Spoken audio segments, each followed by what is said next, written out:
en este proceso de crear el tercer escalón hacia el conocimiento lo más profundo posible de los sentidos del color de la piel.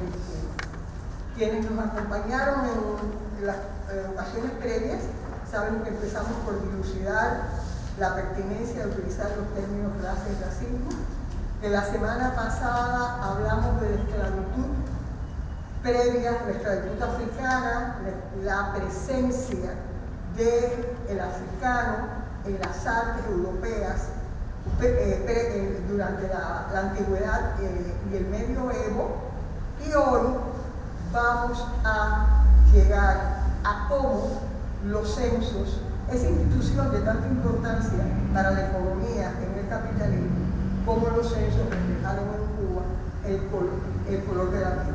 Habida cuenta de que la estructura social en Cuba es una estructura social que a partir del momento en que la isla se inserta en los negocios mundiales con la gran producción de azúcar que sustituye el aporte de azúcar haitiana al mercado mundial, en Cuba se va a dar una extensión enorme de la esclavización del africano.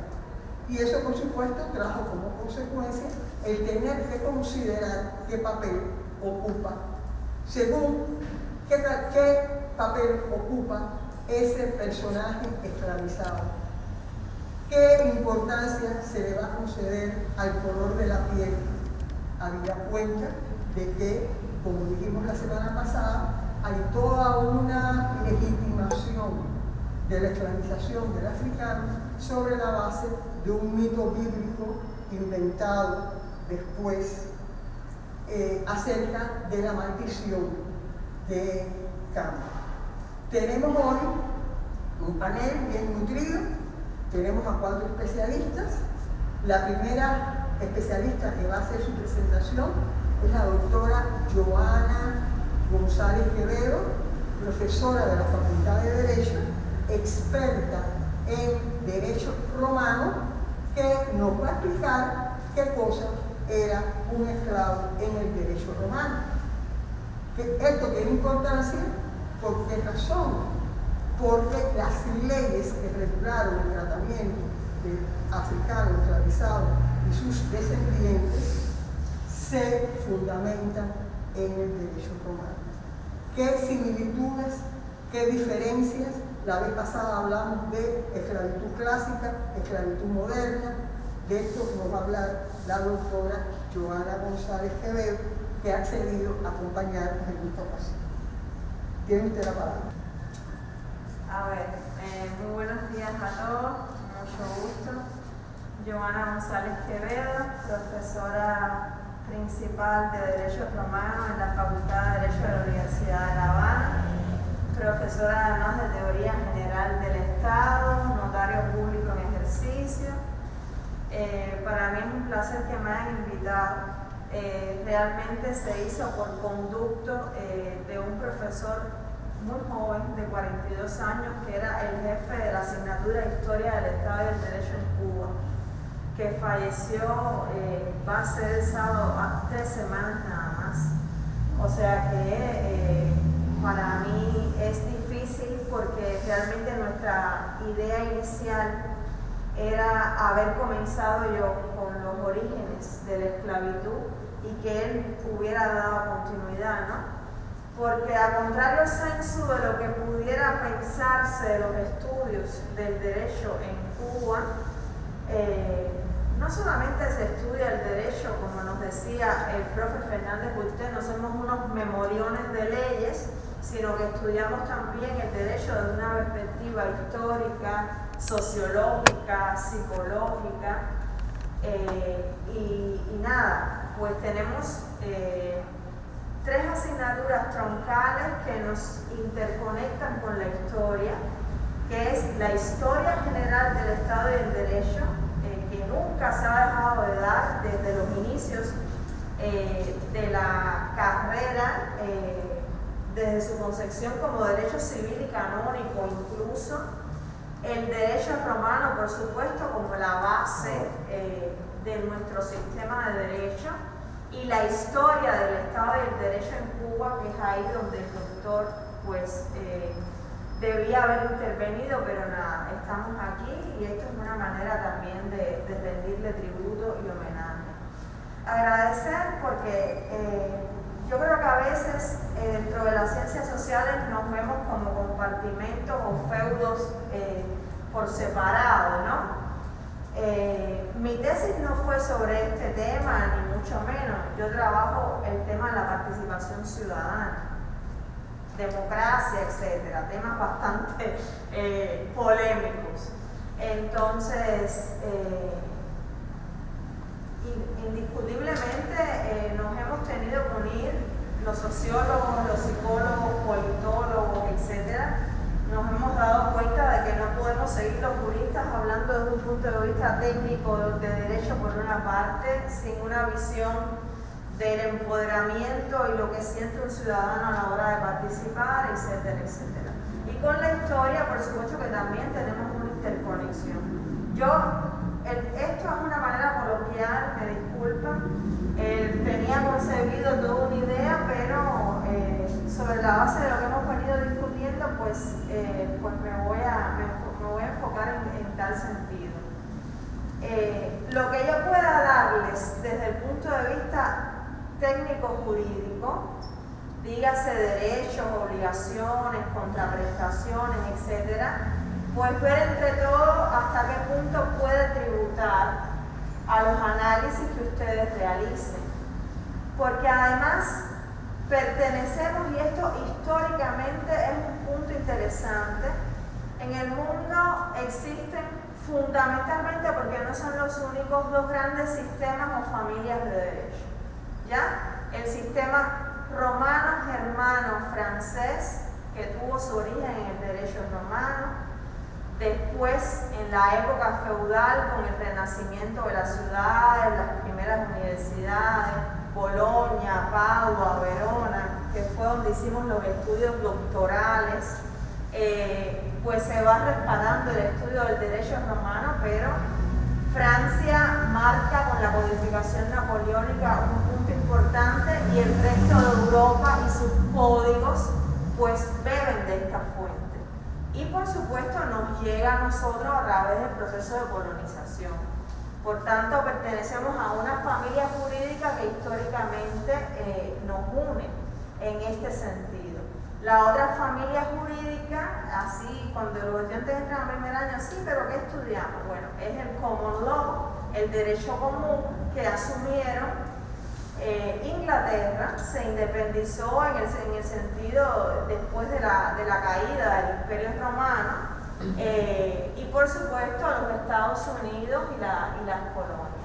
Existe entonces un hilo de continuidad histórico en nuestro sistema de derecho y por supuesto a nosotros nos llega a través de la codificación española que estuvo vigente en Cuba.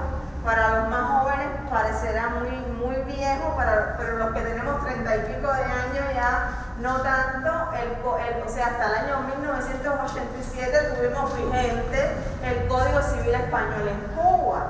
Por tanto, estamos hablando de una tradición jurídica que nos une en tal sentido. Yo voy a comenzar con una anécdota.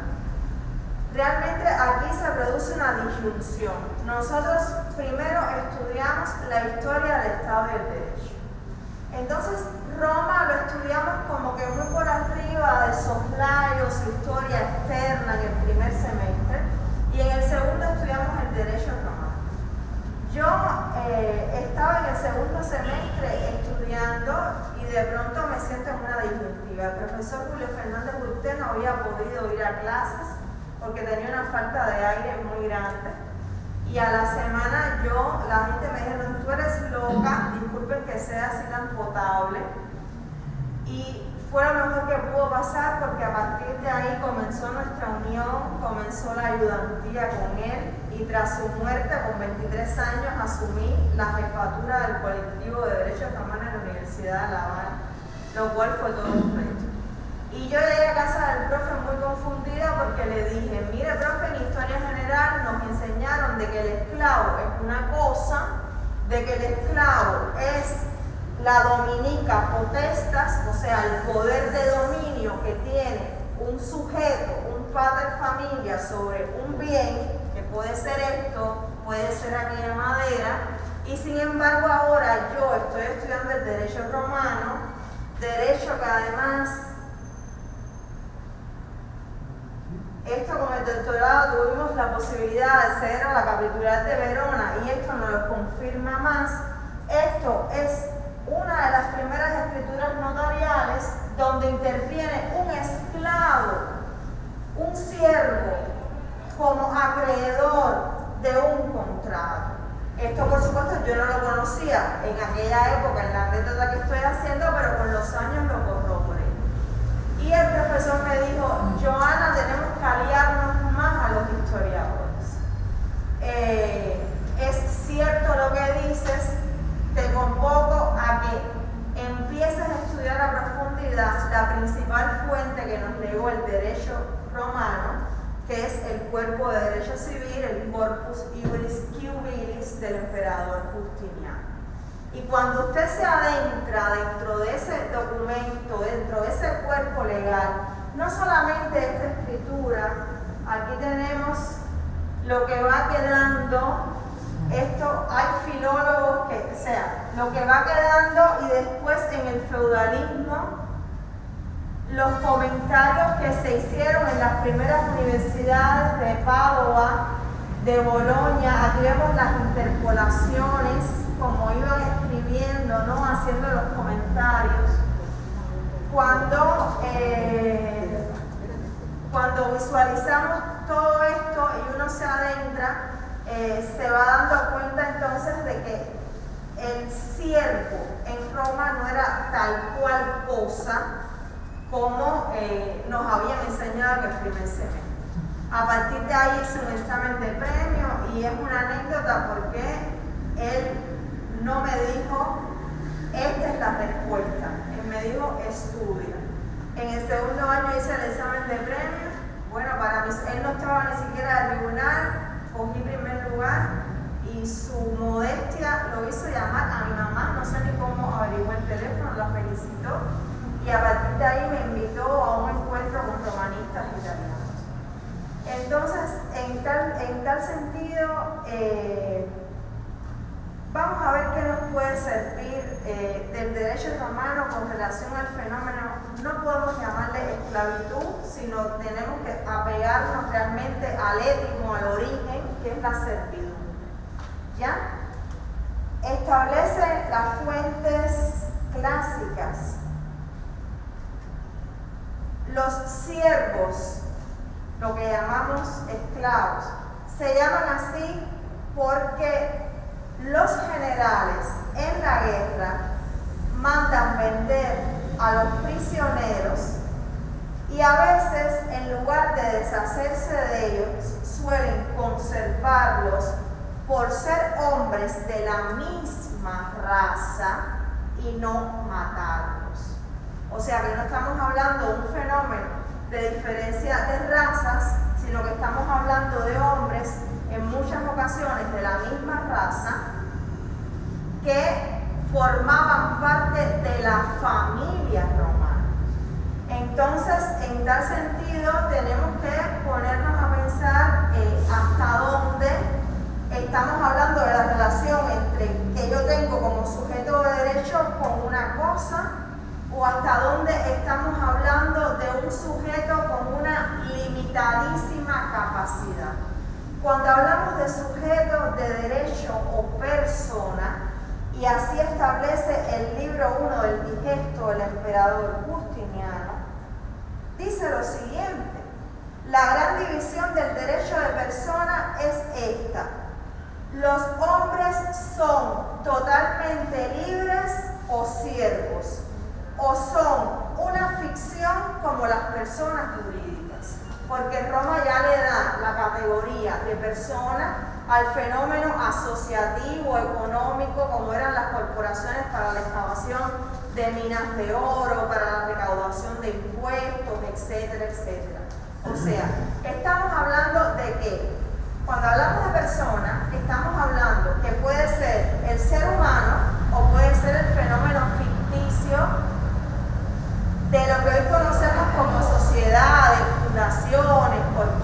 naciones, en fin. O sea, que dentro de la principal fuente del conocimiento del derecho romano, se le está clasificando dentro del derecho de personas. Entonces ya no estamos hablando del derecho de propiedad. Y ahí un poco se empieza a deconstruir la idea, ¿no? Lo que pasa de que veremos qué implica ser una persona con total capacidad y hasta qué punto entonces entronca, ¿no?, como una persona con total capacidad. Explicaba que las fuentes no hablan del esclavo como una cosa, sino que cuando uno va a las fuentes originales está hablando de que el derecho de las personas se clasifica en o son libres o son siervos. Y estamos hablando además de sujetos de la misma raza. Un fenómeno de la antigüedad que por supuesto que ahí se marca pues una diferencia. Por tanto, cuando hablamos de persona o sujeto de derecho, ¿de qué estamos hablando? De todo ser natural por nacimiento, los hombres, o ficticio. Ya existían desde Roma las fundaciones, las corporaciones, al cual el derecho con mayúscula, entiéndase el conjunto de leyes, principios que rigen una sociedad, les reconoce capacidad jurídica. Cuando hablamos de capacidad jurídica, ¿de qué estamos hablando? De la posibilidad de ejercer derechos, pero además de detentar obligaciones. Derechos que pueden ir desde la esfera pública, de lo que se conoce como el ius publicum, el derecho, el ius suffragii, ¿ya? O sea, el fragor con las armas de elegir, etcétera, etcétera. Aquí no nos entra el esclavo. No podemos hablar de un sujeto con plena capacidad jurídica y una persona con plena capacidad, porque una persona con plena capacidad había que ser hombre, ciudadano romano y tener más de 25 años. Por tanto, ya por ahí vamos desmarcando la idea, por supuesto, de una persona, pero tampoco es una cosa en sentido estricto. Eso desde el punto de vista del derecho público. Desde el punto de vista del derecho privado, el reconocimiento de poder nacer. Nace esclavo el hijo de mujer esclava. Sin embargo, hubo determinada etapa de favor libertatis, favor hacia la libertad, donde se dijo, si la madre fue libre en algún momento de la gestación, pues nazca libre. Ya por ahí determinada concesión. Los esclavos o siervos podían fungir como administrador del negocio del padre de familia, como guardadores de dinero. Ser administrador de un negocio o guardador de un dinero, guardar un dinero es un contrato, jurídicamente hablando, que se llama contrato de depósito, tal cual lo hacemos en una agencia bancaria. O sea, yo le confío a usted que me guarde determinada cantidad, usted no la puede tocar y me lo devuelve en el momento en que yo le exija la devolución, porque yo soy la acreedora y titular de esa cantidad monetaria. Por tanto, ya el esclavo está contratando en un contrato de depósito. Pero además, si el esclavo incumple con su obligación, el esclavo tiene en el procedimiento ante el magistrado, que eran los antiguos jueces, imaginémoslo, ya el esclavo tiene la obligación de la comparecencia procesal. O sea, el esclavo comparece en juicio y por supuesto que tiene que responder si la sentencia en la antigüedad se llamaba edictum en latín, dicho en castellano, pues en tal sentido pues el esclavo cumplía. ¿Y por qué el esclavo podía contratar? Para contratar hay que tener un patrimonio mínimo, porque solamente no es ser depositario, el esclavo pudo comprar determinados bienes. El esclavo pudo comprar incluso su libertad. Y aquí algo que hablábamos al principio. Entonces, eso implica de que al esclavo el dueño le daba determinada cantidad de dinero y igual que se lo daba al hijo de familia, que tenía también limitada su capacidad. Un hijo de familia, para poder realizar cualquier acción, pues tenía que contar con la aquiescencia del padre de familia.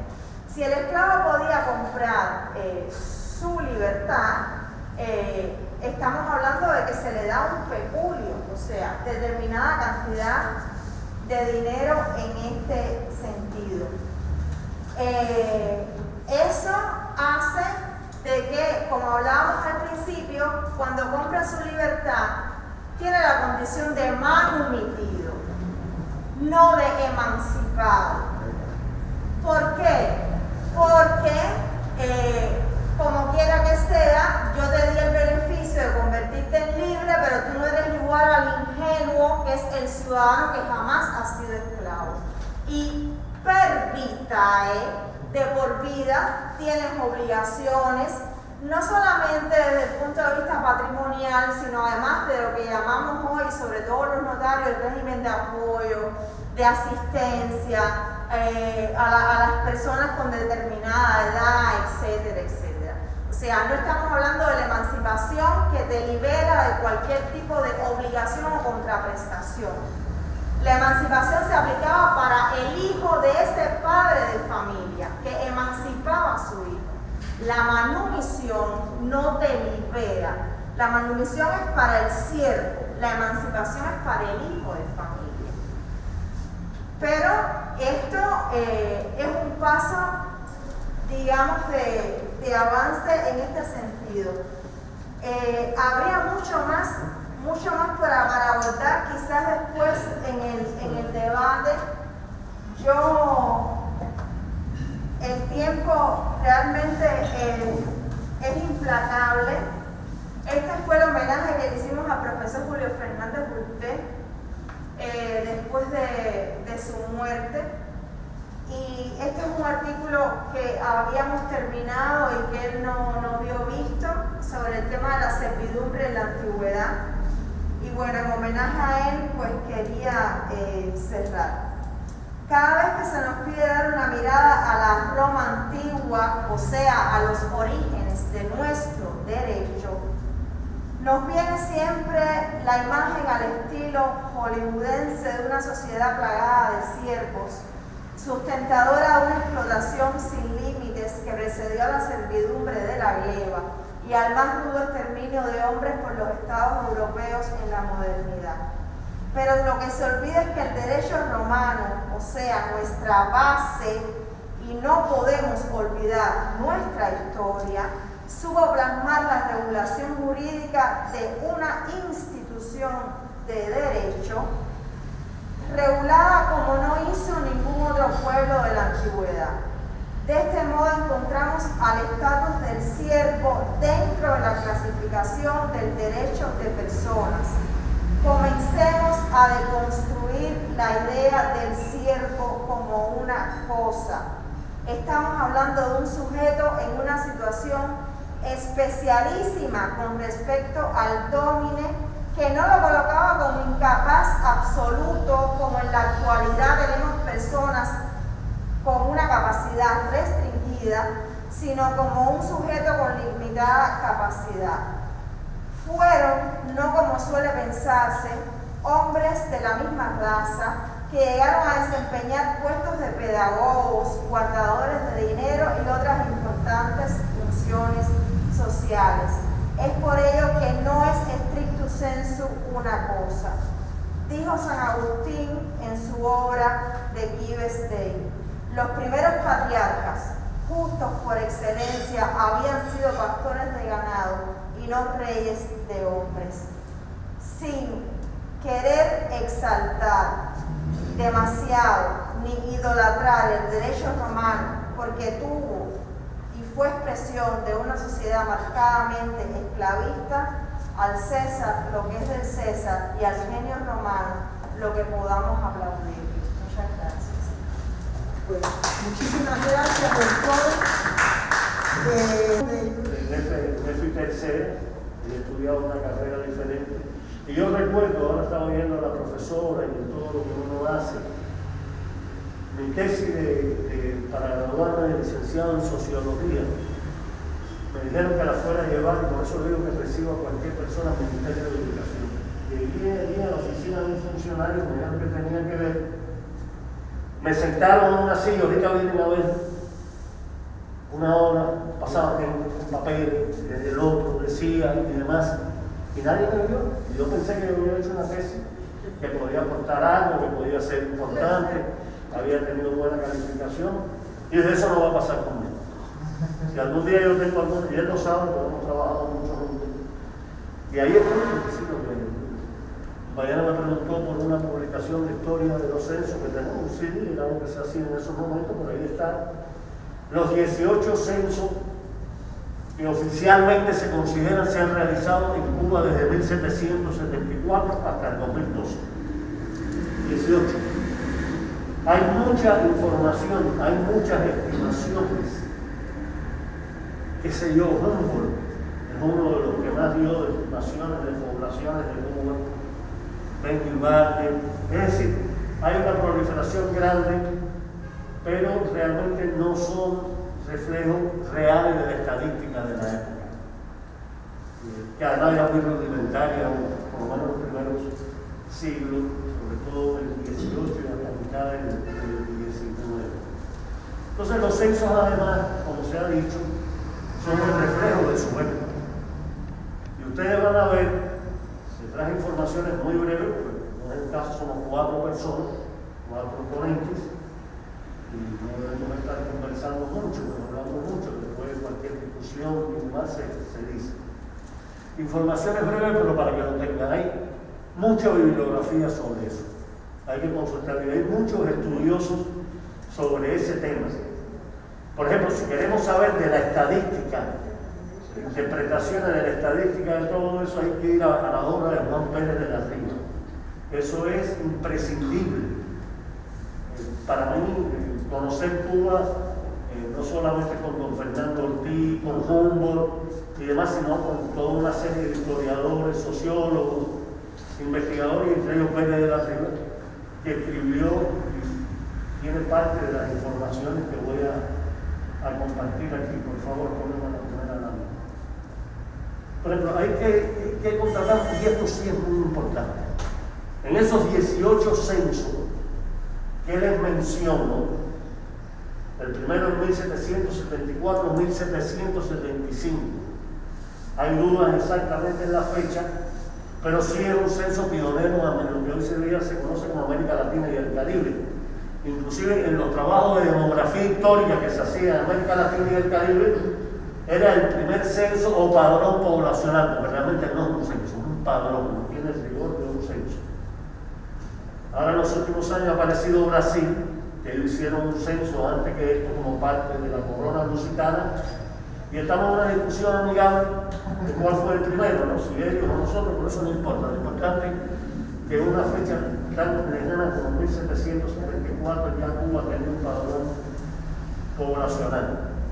Y en todos los censos de Cuba, esto es algo de la Sierra muy interesante, en todos los censos de Cuba solamente se han recogido 2 indicadores iguales: el color de la piel, el grupo étnico, la etnia, como se llamó en el momento determinado, el estrato social, inclusive se llaman algunos censos, y el sexo. Esos 2 nada más. Ya en los últimos censos, por supuesto, hay mucha más información. Es decir, que Cuba tiene, para el estudio del tema del color de la piel, 2 siglos tanto de información con más o menos calidad, pero ahí está. Y demás. Por supuesto, este censo de 1774 no es como se hace hoy día los censos, las encuestas, así que se visita la vivienda, los hogares. Lo que se hacía era recopilar a partir de orden del capital general partidas de información de las divisiones que estaba en el país. En esos momentos ustedes van a ver cuántos habitantes dio. Fueron, según las cifras que más se ha podido ver con lo que hemos estudiado en el archivo de la CINDI, de la Biblioteca Nacional nuestra memoria, 171.620 habitantes en 1774, distribuidos fundamentalmente en lo que es hoy la región occidental del país. Y Hasta 1877, la distribución de la población era fundamentalmente en dos estratos, blancos y no blancos o de color, como se le denominaba en aquella época. La otra, por favor. Pero los sujetos no blancos se subdividían a su vez en libres y esclavos, y dentro de ellos mulatos y negros, opatos y negros. No fue igual y no fue uniforme, por eso digo que todo esto es el contexto de la época en que se hace el censo. Y todo esto está asignado en el caso cubano, también porque la historia es imprescindible para ver esto. Estoy seguro que ustedes, si quieren ampliar no solo la obra de Pérez de la Riva, sino hay otros historiadores cubanos que son imprescindibles para poder comprender este poblamiento de Cuba y esta división de la población por color de la piel, como Ramiro Verga con su arqueológico Azúcar y Población en las Antillas, del Riverán con Historia Económica de Cuba, por Tuondo. Aquí yo tuve la oportunidad de conocer ya muy bien, cuando estaba en la universidad, yo empezaba a estudiar con su historia de Cuba, su esposa Cuchato, con los documentos de la historia, hay mucha información para poder contextualizar la época. Lo que el censo nos da información cuantitativa y una descripción de todos estos fenómenos. Ya en el 87 se agrupa a los habitantes del país en blanco y de color, y en los censos comprendidos entre 1899 y el 81, eso se lo traje con una ñapa, como decíamos cuando vivía en mi pueblo de Chile, se registraron 4 blancos, negros, asiáticos y mestizos. ¿Por qué? Porque la gran inmigración china desde mediados del siglo XIX también se empieza a reflejar en los censos hasta un momento en que prácticamente desaparece. Como una curiosidad, la última vez que se recogió población asiática, así, en Cuba fue en el año 81. Y ya casi, originariamente, no pasaban de mí. Se convirtieron en blancos. Sí, claro. Y hay algo increíble en que están junto con la población blanca. Por eso digo que los censos son el contexto de la época y el momento de la época. Y eso tiene que ver con toda una serie de consideraciones históricas que no es el caso estar, pero que están descritas magistralmente en todas esas obras de esos autores que mencioné en la otra lámina, por favor. Esto es un gráfico, perdón, ya en el 99, que fue el último censo. Este censo lo hicieron durante la intervención estadounidense, cuando los norteamericanos intervinieron, se quedaron en Cuba, todo lo que conocemos. Ellos hicieron algunas cosas importantes que hay que conocer. Primero, tratar de sanear la isla. ¿Por qué? Para garantizar sus inversiones. Esa es la gran obra de Finlay, que descubrió lo que conocemos, el mosquito transmisor de la fiebre amarilla, que diezmaba nuestra población y que además después le permitió a ellos hacer esa obra monumental que es el Canal de Panamá, que los franceses habían fracasado precisamente, entre muchas cosas, por la fiebre amarilla. Y segundo, hacer un censo. Ellos hicieron un censo en 1899 para ver los estragos y los horrores de las guerras de independencia, para ver las características de la población de Cuba, de las provincias que estaba dividido el país en esos momentos, y entre todas las informaciones salió la información de color de la piel, que la clasificaron en negro, mestizo y chino. Interesante, este censo, tú lo debes saber, fue uno de los primeros en el mundo. Ellos lo hicieron aquí y se lo llevaron a Estados Unidos. Y ahí lo procesaron. Y fue uno de los primeros en el mundo que se procesó con tarjetas IBM. Ahí yo le estoy hablando de cosas históricas. Era una tarjeta perforada que identificaba las características de cada vivienda, cada persona, un adelanto extraordinario para la época. Y para que lo sepan, que eso hasta los años 70 en Cuba se estuvo utilizando. Yo también. Es decir, y ese fue uno de los primeros censos que en Cuba, eso me están llamando, no me dan caso, por favor. Si no, si no, tengo que se hizo y se procesó en eso. Y los asiáticos, fíjense cómo están en los censos del 61, 77, 87, fueron incluidos dentro de la población blanca. ¿Por qué? Por características, decían, no, un chino se parece más a un blanco que a un negro. Simple y llanamente, cosas de esas que rigor metodológico y demás. Ahí va a ser un gráfico, por favor. Miren, eso es muy interesante. Fíjense, lo rojo, la columna roja, es la población no blanca. Permítanme clasificarla así para poder tener la idea de lo que quería mencionar. Y la otra, la que se clasificaba como población blanca.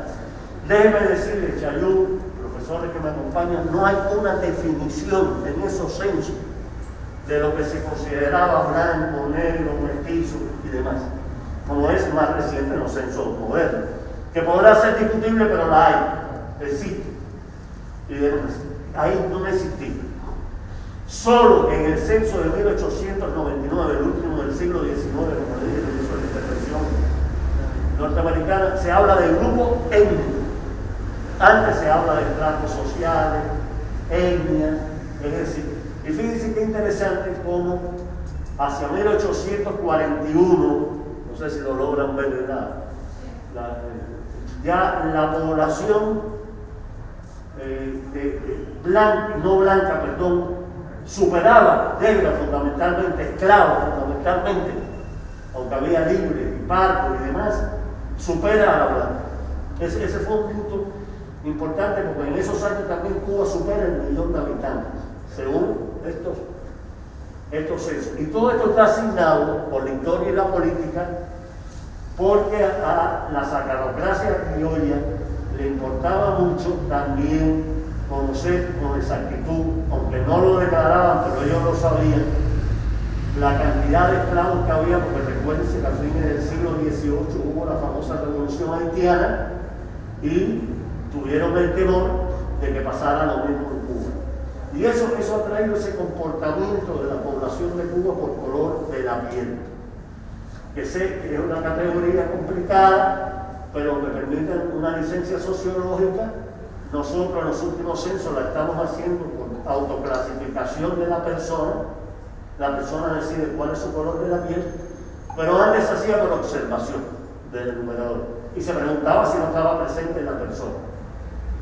Y miren la ola que va haciendo la población no blanca, aumenta hasta mediados del siglo XIX, después empieza a disminuir y en los últimos años está de nuevo aumentando en lo que hoy día se considera como población mulatta, porque mestizos somos todos, según los estudios genéticos del país. Una nueva categoría, una nueva manera de enfocar el problema y de verlo, más biológica si queremos, pero es así. Hay unos estudios de la doctora Beatriz Mancheco, directora del Centro de Genética de Cuba.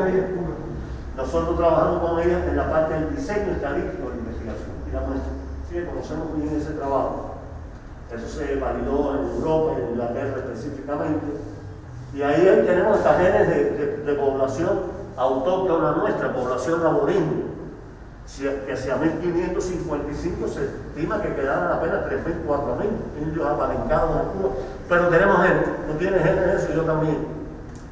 Y tenemos, por supuesto, de poblaciones ibéricas, de africanas, como el lógico, de China, de yucateco, que es una inmigración que no se habla mucho a Cuba y que en uno de los censos aparecen como mexicanos, porque al fin y al cabo son mexicanos, no tuvieron las dimensiones de la inmigración africana y demás.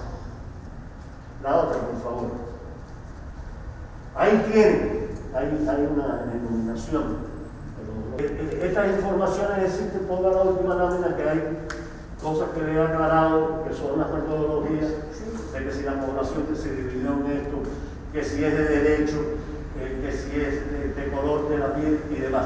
Y ahí se ve, pongan la anterior, por favor. Los estragos de la guerra entre el censo de 1887 y 1899. Aparentemente es muy poca población. Ahí hay subestimaciones, los horrores de la reconcentración de Weller, los horrores de la guerra, los nacimientos pospuestos por la guerra. En guerra, por lo regular, no se ve ninguno. No quiero que algún civil ahora que esté hablando de la guerra económica, porque Cuba tiene un poco de nacimiento en estos momentos. No es el caso. Y el censo también se refleja como la constancia de una época. Finalizando, existen estas informaciones, se puede ampliar, eso se puede ver por regiones, que es totalmente distinto. La población que aparece en 1899, que más sufrió los horrores de la guerra, la no blanca, la población de color, según estas informaciones que tienen su estimación, y ahí están para cualquier estudio y cualquier investigación, que se las traje hoy con mucho gusto y además para compartirla con ustedes. Muchas gracias. Esa es una cosa. Y otra cosa que eso lo veremos en el bloque siguiente, en el bloque que tiene que ver con la República, cómo a partir del censo del año 19 se puede contabilizar los extranjeros que entran a Cuba, sobre todo los braceros que entraron al calor del aumento de la producción de azúcar durante la Primera Guerra Mundial. Muchísimas gracias. Hay una Juan Carlos. estimación de 225.000. Sí, yo he Pero sí, bueno, también sí, eso tiene dudas. sí. Bueno, muchísimas gracias a Juan Carlos y ahora tenemos otro Juan Carlos. Lo que pasa es que este es Albizu Campos Espiñeira, siempre me confundo.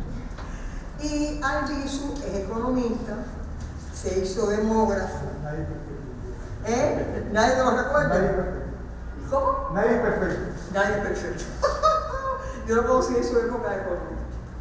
Es economista, es demógrafo, trabajó mucho tiempo en el Centro de Estudios Demográficos de la Universidad de La Habana y ahora trabaja en el Centro de Estudios de la Economía Cubana, también de la Universidad de La Habana.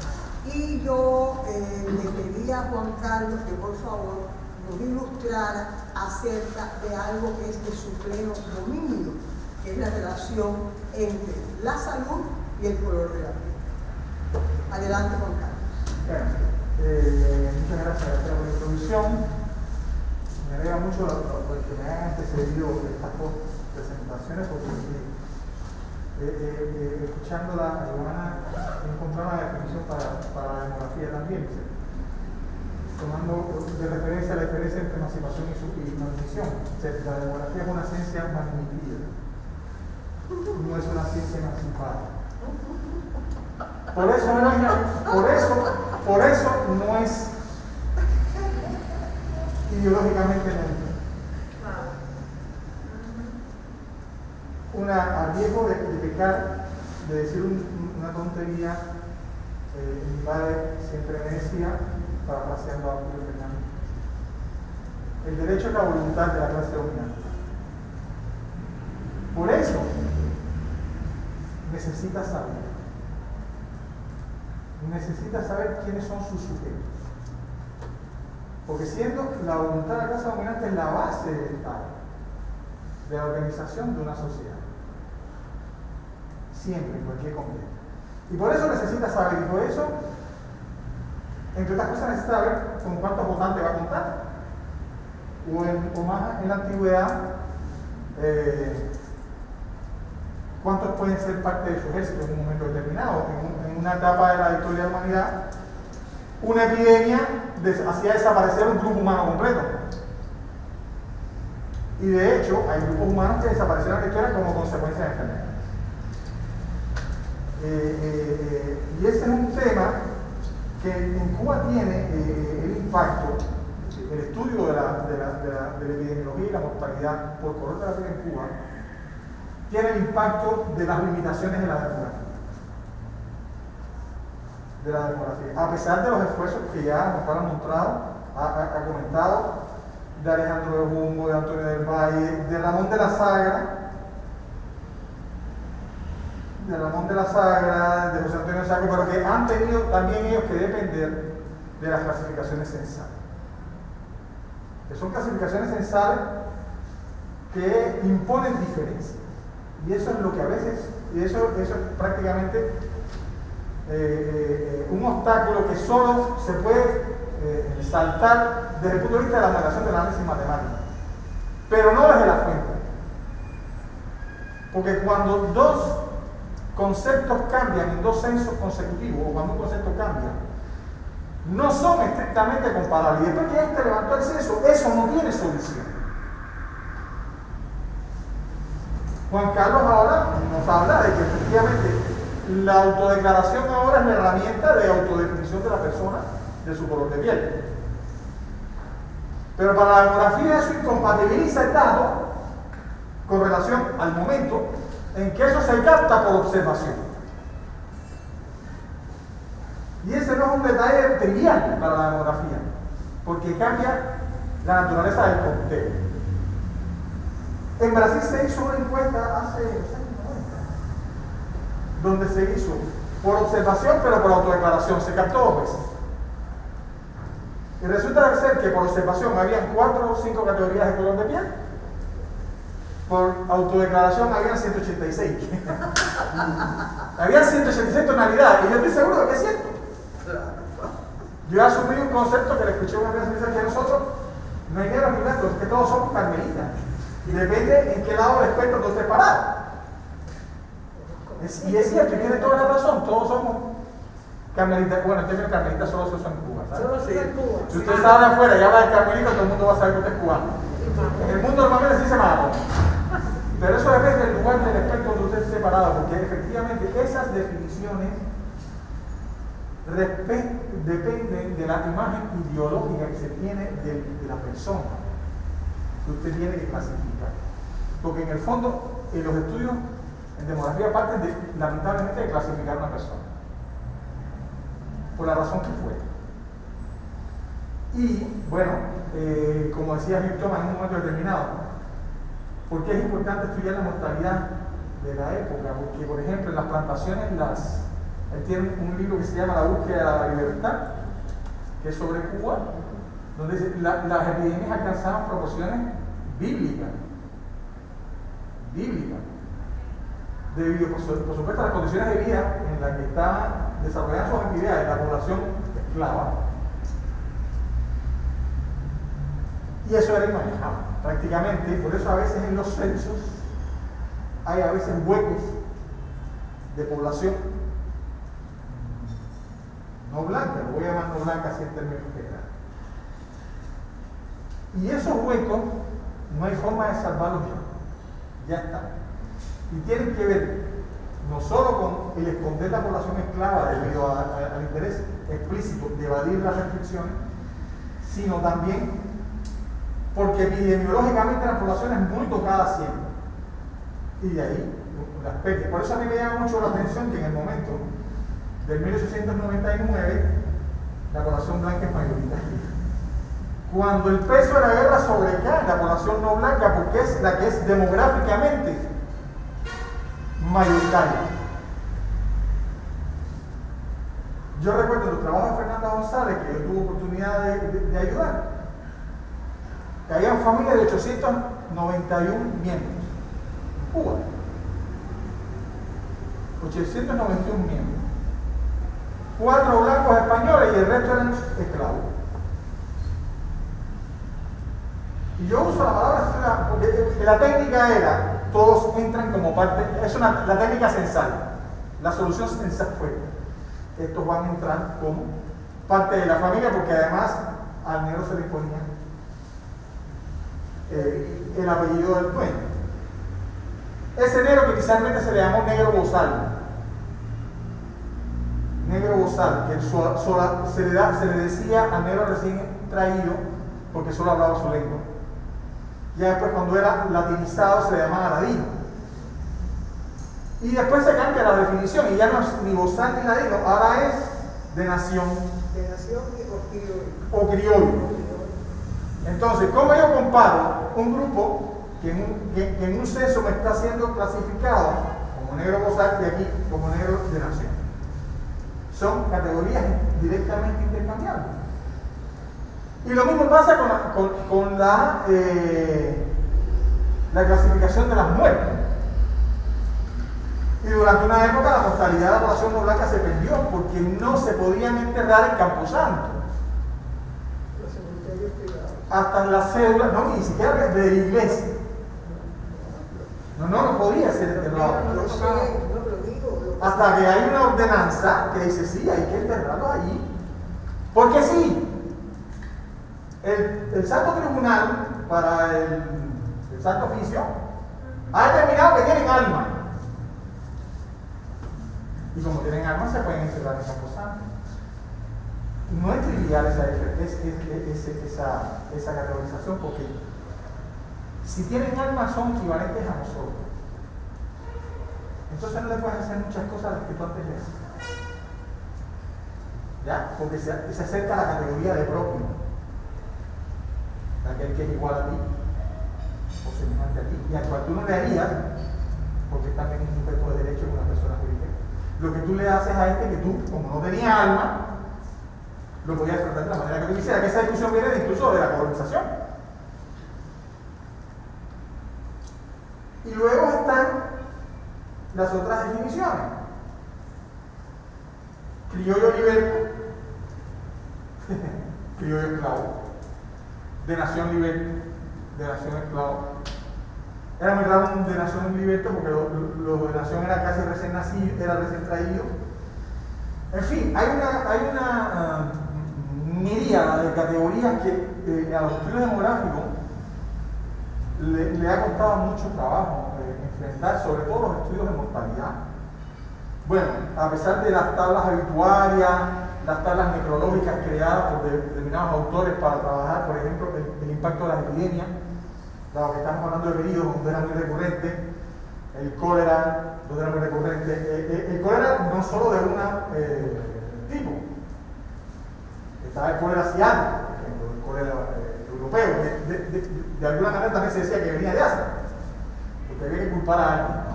O sea, los europeos no culpaban nunca a las pulgas porque convivían, sino porque los asiáticos les traían las enfermedades. Las pulgas o las garrapatas. En fin, en ese caso el problema es que de repente deciden que no es lo mismo un negro que un mulato. Y vuelve a cambiar la clasificación. Y en el censo de Santiago, en 1808, aparecen los mulatos, también con su categoría, con relación a eso que podríamos llamar libertad. ¿Ya? Después están los libres de color, los pardos, porque ya empiezan acá las definiciones para atenuar un poco el tema de los términos peyorativos. En Estados Unidos, la línea que es el linaje de la sangre, ¿no? Se le dice black a una persona negra. Pero si tú lo quieres tratar de colocar en una categoría de servilismo o de servidumbre, se le dice negro. Los franceses, que supuestamente son los padres de emancipadores modernos, cuya declaración de derechos humanos no incluye ni a los esclavos ni a las mujeres, bueno, le dicen no a esta persona, que quiere decir que es negra, o negra, es el término que se le reserva a aquel que tú quieres además poner en una posición, no solo por su color de la piel, sino por su condición de ser. Y eso, de hecho, ha puesto de manifiesto efectivamente que la demografía no es tampoco ideológicamente neutra, porque depende de sistemas de información que tampoco lo son. Porque la demografía es una ciencia que se dedica al estudio de las poblaciones humanas que dependen entonces de sistemas de información, de la recolección. La demografía depende del dato, de cómo tú asientes el dato. Y además depende a veces de formas diferentes de asiento. Porque hemos estado hablando de la clasificación de la población, pero no estamos hablando de la codificación de las muertes. Donde ni siquiera clasifica a la misma persona. Porque supuestamente debe ser una mejor clasificación porque ahora la hace un médico. Pero ese médico es un individuo igualmente sesgado desde el punto de vista ideológico. Y lo que puede ser un mulato oscuro en La Habana, en Guantánamo puede ser un indio claro. Entonces la clasificación vuelve a incorporar problemas de época. Así, más allá de lo anecdótico y de estas tablas iniciales que hicieron Humboldt Ambrosio Valle y todas estas personas que trabajaron muchísimo, no existe a ciencia cierta estimaciones de indicadores refinados que superen las limitaciones del análisis matemático con la que se ha tenido que lograr. Por eso, una de las primeras estimaciones, digamos, más robustas, la produjo un autor que se llama Rolando García Quiñones, en su tesis doctoral, que es maravillosa, sobre la tradición de la mortalidad en Cuba, donde él habla de una esperanza, él realmente habla de una tasa de mortalidad de blancos y de negros. Hay una regla para el estudio de la esperanza de vida, es que con esa información tú podrías hacer una estimación lo más cercana posible, estableciendo un cociente, es decir, calculando el inverso de esa tasa de mortalidad, y usted llega a una esperanza de vida. Teóricamente, desde el punto de vista del análisis matemático. Por tanto, podríamos estar hablando acá de una esperanza de vida de 28 años en la población normal. Año 1790. La blanca no estaba muy lejos, tenía 38, pero son 10 años diferentes. Y tampoco estábamos hablando de un problema por sexo, clasificación por sexo, porque si ya era complicado hacer la estimación por color de la piel, es decir, combinar eso con sexo ya es prácticamente imposible con los registros de la época. Yo estaba conversando hace 2 días con un profesor ya retirado de la Universidad de Austin, Texas, que ha trabajado mucho el tema, y me dice que no es posible. O sea, no hay fuente que te lo permita, por mucho que tú quieras.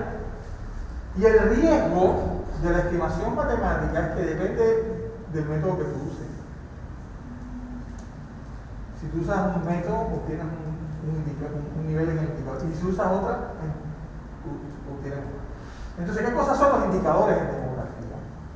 El resultado de la observación de patrones reales de comportamiento no variable o sencillamente la consecuencia necesaria de la aplicación de un método.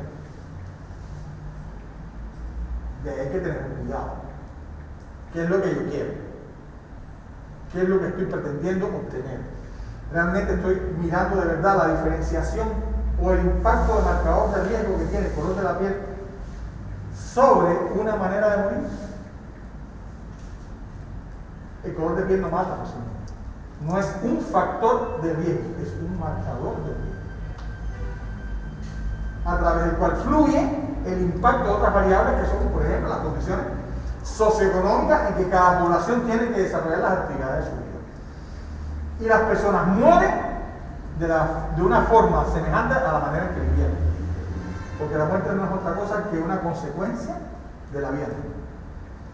Si usted vive mal, si usted se alimenta mal, si usted tiene una mala salud, usted morirá más pronto, más joven, con mayor carga de enfermedad. Incluso su calidad de supervivencia va a ser peor. Así, entonces es muy difícil.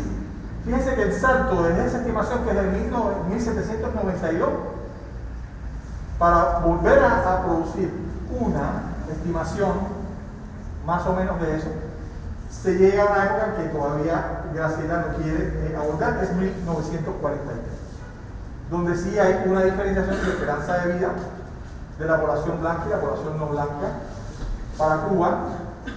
Bueno, pero estamos hablando de esperanzas de vida de 58 años, 51 años para negro, para no blanco, 58 años para población blanca, y mortalidades que superan los 90 por menos, o sea, 93 en blanco, 96 en negro. Fíjense que el salto de época que se tiene que dar, porque en el medio no es posible encontrar una fuente de información para obtener indicadores de referencia. Muchas veces se dice, no, es que se puede por lo menos calcular tasas brutas, pero es que las tasas brutas de mortalidad no son estrictamente comparables. Porque estamos hablando de la población, digamos una definición. La palabra negro no existía antes de la esclavitud. ¿Ya? En África nadie se designa como negro. Eso no existe, ¿verdad?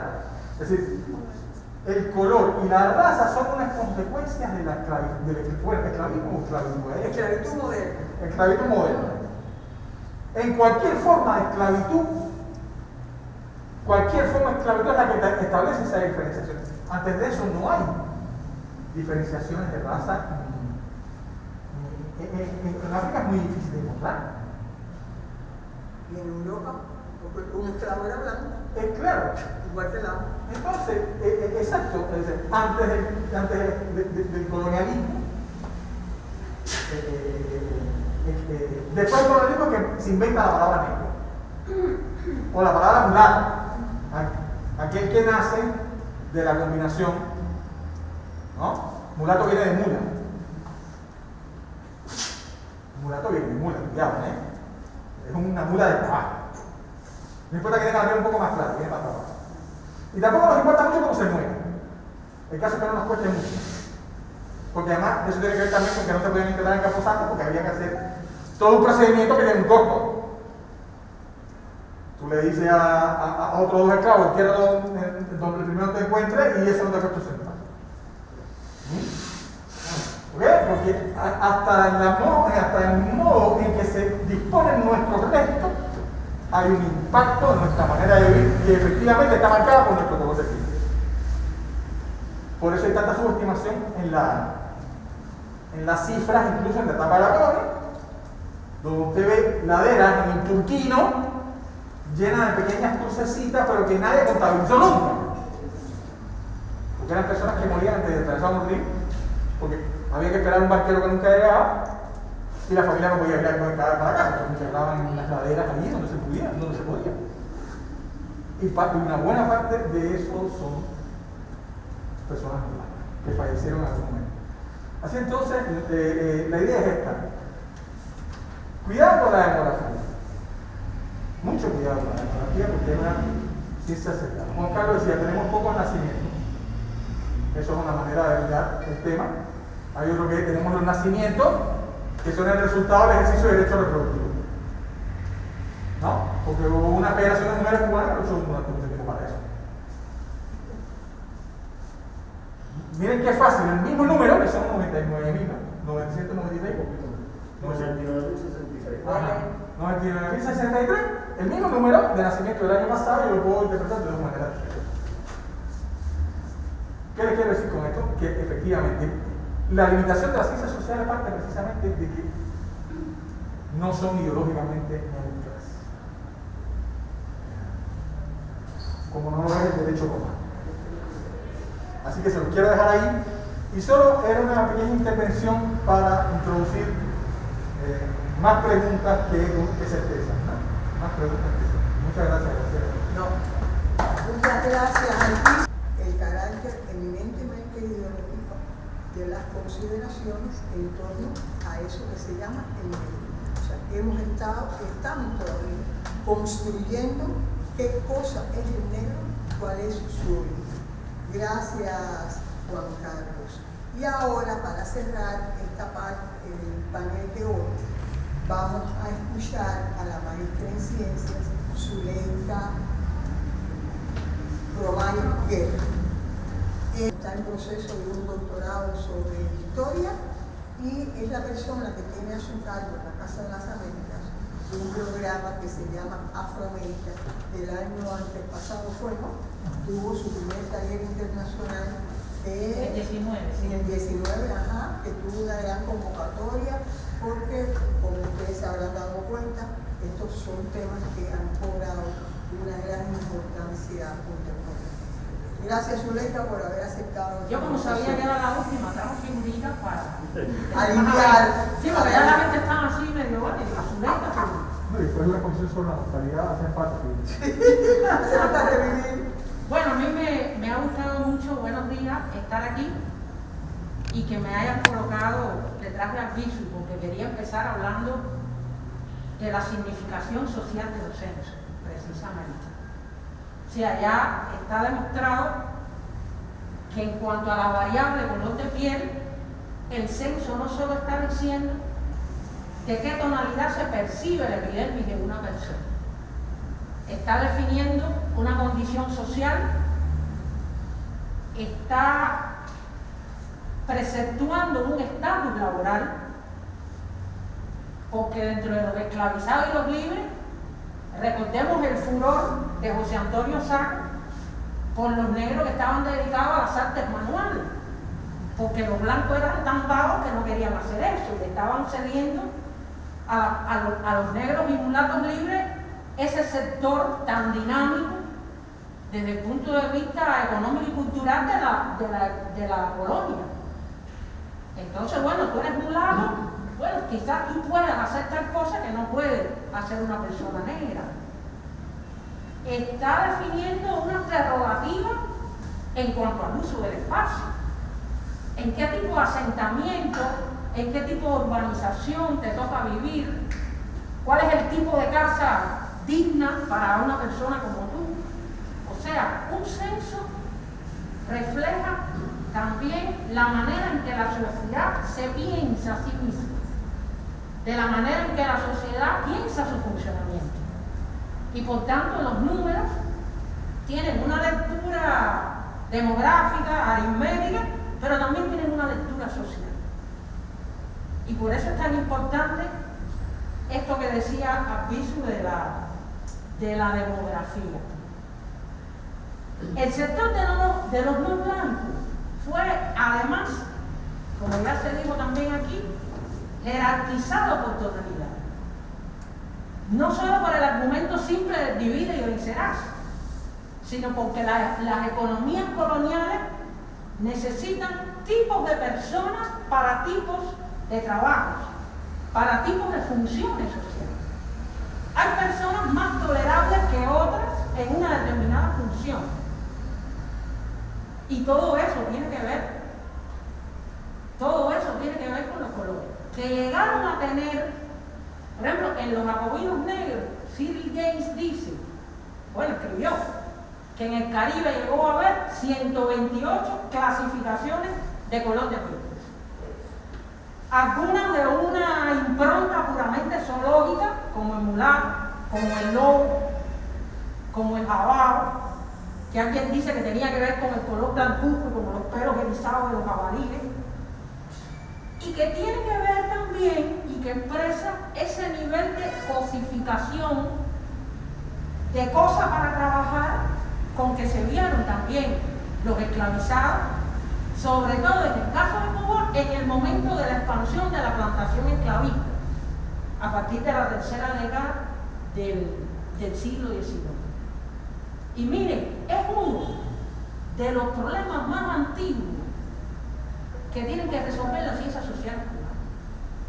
Porque alguien dice, bueno, pero eso del color, sobre todo ahora, ¿no?, que tenemos una campaña de promoción y de lucha contra el racismo. Bueno, pero es que han inventado eso, del discurso del color, y la han cogido con eso. Bueno, yo le he tenido que explicar a personas que no es que la tengamos cogido con eso, es que estamos en un momento histórico en que hemos decidido ponerle el hombro al asunto. Porque ¿qué tipo de problema era la esclavitud? ¿Solo un problema económico? No, era un problema político, era un problema cultural, era un problema ético, y de eso es de lo que se ocupan las ciencias sociales. Y cuando usted se lee los escritos, incluso los que no tenían que ver con eso, de Varela, de José Antonio Sá, de Arán y Parén, las mentes más iluminadas de esa época, el color está ahí y el problema del color está en el medio de todo. Lo mismo si están hablando del desarrollo azucarero, que si están hablando de la planeación de las ciudades, que si están hablando del crecimiento de la población o de la migración. El tema del color está en el medio de todo. Y por eso es que en diferentes momentos de nuestra historia, a veces muy al calor de determinadas coyunturas políticas, de determinadas motivaciones sociales, todas las ciencias cubanas, tarde o temprano, unas más que otras, se han tenido que ocupar de eso, porque es que está en el centro de nuestra vida. Y nosotros, que asumimos sobre todo después de mediados de los 60, una variante del marxismo muy afincada en Europa, ignorando que desde los años 30 del siglo XX había intelectuales afrodescendientes que estaban pensando el asunto de otra manera. Pero miren, el color de la piel no era solo un elemento clasificatorio, era un principio principio organizador de las sociedades coloniales. Era una manera de planear la sociedad, de organizarla. No era solo, que como a ti te clasificaron como negro, te toca las cosas, no. Y por eso es que hoy se le brinda tanta atención a esos elementos que se le dicen estructurales porque han desarrollado a lo largo del tiempo, son procesos históricos que han desarrollado dinámicas propias, mecanismos propios de reproducción, mecanismos propios de adaptación a los cambios que la sociedad va experimentando. Y tienen que ver con que son no solo cuestiones de muy larga data, sino que son cuestiones y criterios que estuvieron en la base de la construcción de la sociedad, de la manera en que se organizaban las relaciones sociales y de la manera en que estas relaciones tenían que funcionar. O sea, si usted no entiende eso, usted no entiende por qué este tema de los colores tan agotador y por qué esto me sale por donde quiera. Siempre estuvo donde quiera. Lo que pasa es que depende de la manera en que tú lo puedas mirar. ¿Cómo funcionaba la ideología de esta época? Bueno, con mucha influencia de los naturalistas. En aquella época también la gente que estudiaba la naturaleza se consideraban los científicos más avanzados. Había muchos discursos que establecían simetría entre los seres humanos y la naturaleza. Por eso se asociaban determinados temperamentos a determinados lugares del mundo. El que nació en el trópico, entonces es una persona intrépida, más ingeniosa, y entonces los arriba son más... Que fíjense, eso no deja de tener una influencia. Usted se lee hoy los libros que desarrollan la ciencia biomédica y uno se da cuenta que el cuerpo humano ha ido sufriendo adaptaciones en relación con el medio. Lo que pasa es que en aquella época eso era lo que se conocía y era lo único que determinaba. Y los factores sociales no eran percibidos con la rudeza que lo han ido siendo en épocas posteriores. Había un discurso, me gustaría verla. Aquí están, estos no eran los únicos que decían que los negros eran, que servían y que entonces, no. Dos de los libros más divulgados, Gobernador Ferrer de Cobo. Ellos sencillamente aplicaron la ciencia que estaba a su disposición para tratar de entender desde el espíritu de su época cómo tenían que funcionar las relaciones sociales, qué cosas eran las personas negras y qué lugar les tocaba. Y usted dice, bueno, ¿y por qué lo negro? Bueno, porque es que lo blanco no hay que construirlo, lo blanco estaba ahí. Como digo yo, lo blanco es céntrico y no necesita ser nombrado. ¿Qué es lo que usted tiene que construir? Lo demás, que es lo que va a estar en función del grupo y de la cultura dominante. Y en esa construcción, usted necesita la ciencia, porque a esta altura de juego nadie se cree lo de Kant, o la gente más inteligente sabe que la teología y la Biblia no tienen que ver con eso, porque la gente inteligente se da cuenta que la naturaleza influye, pero hasta cierto punto, y porque es necesario construir y codificar esas diferencias desde la cultura. Y ya a finales del 19, todas estas diferencias de atributos fisionómicos, de colores, se están leyendo, interpretando. Y el problema es muy complejo. Lo mismo si usted va a los censos, que si va a la literatura, que si va a las artes visuales, como hemos visto. Y la mejor manera de poder armonizar todas esas cosas es usted poner a dialogar una cosa con otra. Si se centra en un mismo discurso, en un mismo tipo de representación, usted puede tener una impresión que después la realidad histórica no confirma. A ver si se me queda algo. La palabra raza. Bueno, miren, con eso tenemos un problema. Ya sabemos la carga colonial que eso tiene. La UNESCO emprendió en los años 50, cuando empezaron aquellas investigaciones que usaron a Brasil de polígono de prueba, sobre todo. En aquel momento surgió aquel eslogan que hay una sola raza, que es la raza humana. No, compañero, el humano es una especie, no es ninguna raza. Y no es lo mismo, científicamente hablando, la especie que la raza. Entonces cuando usted, sí, no te preocupes, no me voy a gustar. Entonces cuando usted, tratando de combatir el hecho, usa el mismo lenguaje colonial que ya tenemos intronizado, usted no está resolviendo el problema, usted lo está complicando. Y aquí todavía, primeras planas en nuestros periódicos mencionan la palabra raza, extraordinarios programas televisivos. Entonces la gente no se acaba de convencer de que la raza no existe, porque nosotros seguimos apelando.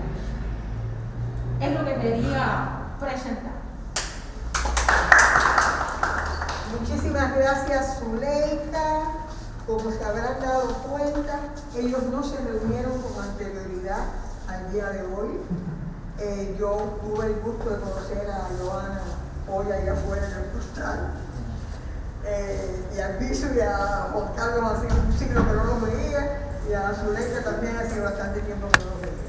Pero por lo menos me parece que queda confirmado el sentido que tiene continuar en este ciclo de conferencias, justamente para poner de manifiesto el problema más grave que tiene el tratamiento de ese asunto al que se le llama injustificadamente racismo.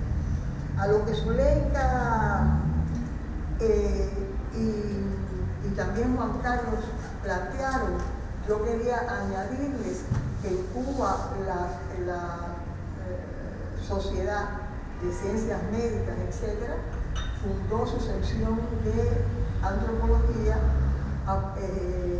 alrededor de la década del 60.